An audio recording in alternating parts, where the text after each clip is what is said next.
love. It's great love that came out to meet you. Of his great love that's been coming through.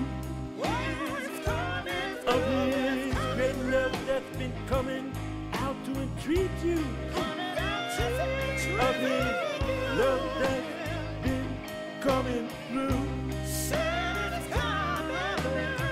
Can be your love or my love.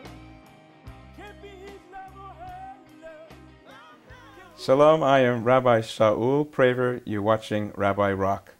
Today we have the distinguished pleasure of having Nidra Poller here in the studio, a distinguished novelist and journalist who has been published in Commentary Magazine, The Wall Street Journal, National Post, TCS Daily, Makor Rishon, Front Page Magazine, NRO Online, that's NR Online, and the New York Sun. With no further ado, I would like to introduce Nidra Poller, the woman that is sounding the wake-up call, not only in France, but throughout the world. Welcome. Thank you for inviting me. It's wonderful to have you here. What do you want to say to the world about France? You live in France for over 32 years. You are an American citizen. You are a social commentator and critic. What I want to say is you can't throw away this beautiful country. And after what the French did to the Jews of France, 75,000 Jews living in France were deported with the active cooperation of the Vichy government and sent to the death camps. After that, France cannot be part of a new wave of exterminationist anti-Semitism. Are the Jews in danger in France today? Yes, but if my dear colleague Caroline Glick wrote about the murder of Ilan Halimi, she said, if it is so easy to exterminate one Jew, you can exterminate all Jews. And this is absolutely true. One Jew exterminated in what I call a homemade death camp is too much. Is it really that serious? Yes. Well, there are many Jewish children who had to change schools because they were constantly being harassed by Muslim students, or also now non-Muslim students can join in. There are parents who are afraid when their children go to school. There are neighborhoods in France where Jews are living in, where they're constantly harassed and attacked. The attacks, you know, when you get the figures, this many hundred, this many thousand, and then you read, these people get kicked in the head, their noses are broken, their bones are broken, these are very violent attacks. And this is very serious when Jews are attacked and can't fight back. And yet what can we do? You know, have militias or, no, we're not armed, what can we do? Do the police protect the Jews in France? It depends. Of course, if a policeman is there when someone's getting attacked, they'll stop it. But if someone has been attacked and comes, they're going to say, I said something I liked myself in my writing in an article in Makor Rishon. I said, how much anti-Semitism, what are the details that you need to get the hechsher anti-Semit? You can always question it. And when the person said, you know, when somebody's kicking you in the head and they're saying dirty Jew, maybe you heard them wrong, maybe they were saying dirty Frenchman, you know. So they try to minimize it, and that is why the figures went down, but the attacks have been continuing. Do you have serious dialogues with your own family, your children, your grandchildren about leaving France? Well, of course, but you know, my grown-up children, like anybody's grown-up children, they don't listen to me. They decide for themselves what they're going to do, and they had their you know, university education in France. Their children are French, so they're in the situation of French people. I'm the immigrant, but they're like French people, like French Jews. And you know, when people think of leaving, there are thousands of reasons why they don't actually do it. But it's in our minds. All of us have it in our minds. And French people too. It's not just Jews who are leaving. Please tell us about the anti-Americanism that you observe on a daily basis in France.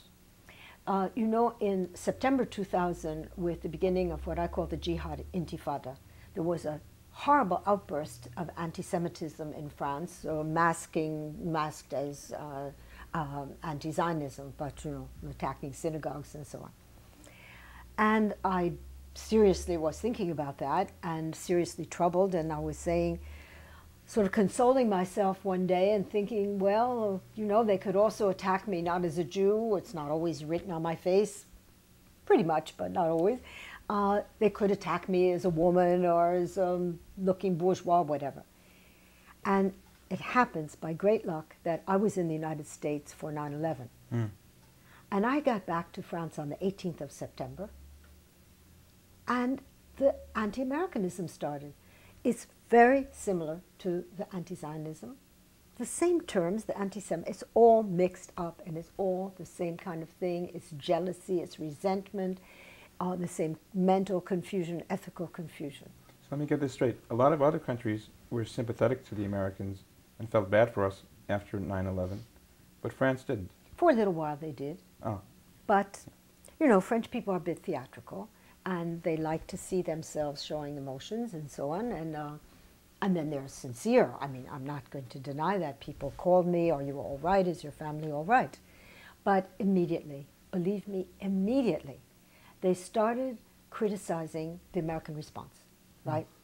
And I got into arguments all the time. One of your favorite intellectuals is Alain Finkielkraut. Alain Finkielkraut. Thank you. Well, I have an accent when I say it. My French is not so good. Well, I don't mind it with an accent. Tell us about what you admire about him and what you feel about his ideas. Alain Finkielkraut is a very serious, a rigorous philosopher and professor, and he is also a popular thinker, and not a populist thinker, and he dares constantly to examine reality, change his point of view, take the facts into consideration, say it publicly, and think aloud. He's very brilliant at thinking aloud. I like the articles I wrote about him when he was under fire for thinking aloud honestly about the events in November last year, which I call punk jihad. Other people call riots. And he he's willing to change his mind about things. And he's very brilliant at explaining why. And he was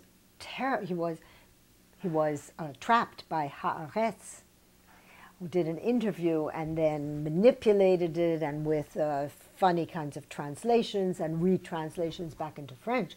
And the whole entire country was on his back. He's still getting, all kinds of flack. Okay. You mentioned that he changes his mind sometimes. What were some of the things that he had said and then rethought and come up with a different point of view on? Well, this isn't an example of rethinking, but it's a very important example because his interpretation of the events in November, he said there is a religious and an ethnic element and it can't be denied. So he was called a racist. And that's why he was pilloried. He also said that it was something like pogroms. And then he said, well, I think I shouldn't have used the word pogrom. Today, with the latest protests, we are seeing pogrom-type activity. Okay. Now, these people that go out and burn cars, burn tires, and block universities, they're called the casseurs. Casseurs, oui. Okay. Tell us what that means and a little bit about that whole phenomenon. Yes. I call them punk jihadis, okay? It's more to the point, but they're called casseurs. It's an old thing. When there were demonstrations, there were always a bunch of casseurs who would come afterwards and break a few shop windows. These people are mainly from the banlieue, but not only. They're mainly black or North African. Yeah, the banlieue is... the working class districts on the outskirts of the city, which the culture is something like what we have in the inner cities in the United States. And this is a combination of sort of Arabic and black Islamic mostly population? Well, yes, yeah. But they're third generation, second generation. They're born in France. They're French citizens. Okay. Okay.